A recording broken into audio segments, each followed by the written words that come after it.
Pino and Frossard. The 5-second board's about to go, and it looks like a great jump from Osborne up the inside. Into this tight left-hand turn we go.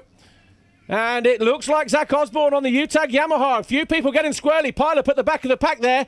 This is where the crash happened yesterday, coming out of that whoop section where it took out 5 French riders. Sean Simpson had a good start. He was in the top 5 initially, but came under increasing pressure from number 121 there on the Suzuki, Xavier Boug, and the number 37 of Valentin Tellier.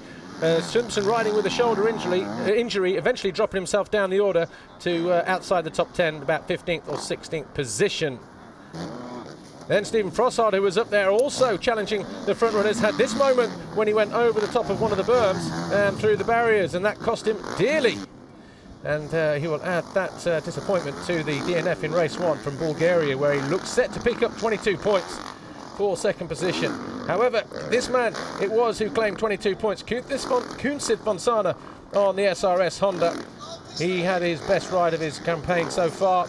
And Gauthier Paulin, though, it was who took checkered flag and victory in MX2 race 1.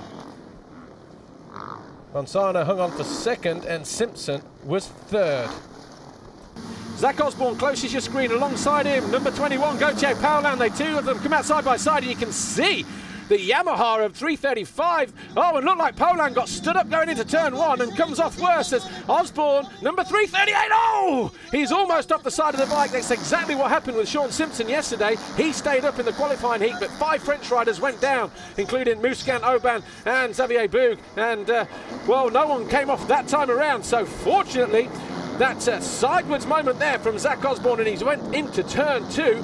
Managed to keep it on 2 wheels and in the lead, more importantly for him. Sean Simpson, a brave ride from him certainly in the early stages of this race. Second at the moment, Marvin Muscan, in third, number 25 on that Honda in the black clothing.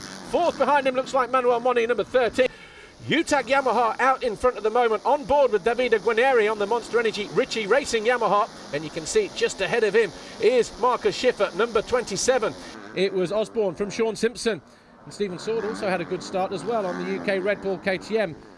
But then the Red Bull factory KTM of Sean Simpson made this mistake, and the NGS Honda of Marvin Muscan closed up on the inside of the Scot and demoted him. Frossard was on the charge on the CLS Kawasaki, first moving aside the 27 of Marcus Schiffer, and then the number 4 of Sean Simpson. He was in third and closing down on Marvin Muscan.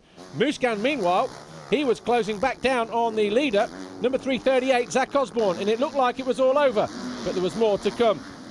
Paulin was charging through the pack and was trying to do all he could to close down that gap and narrow the points disadvantage between himself and championship leader Gauthier Paulin. It was frantic stuff right the way to the final turn, but it was Osborne who hung on from Marvin Muscan and Stephen Frossard in third. Going to get his trophy from Bakir Yunus Ucha, the CEO. And that looks like a big, heavy trophy for the young American.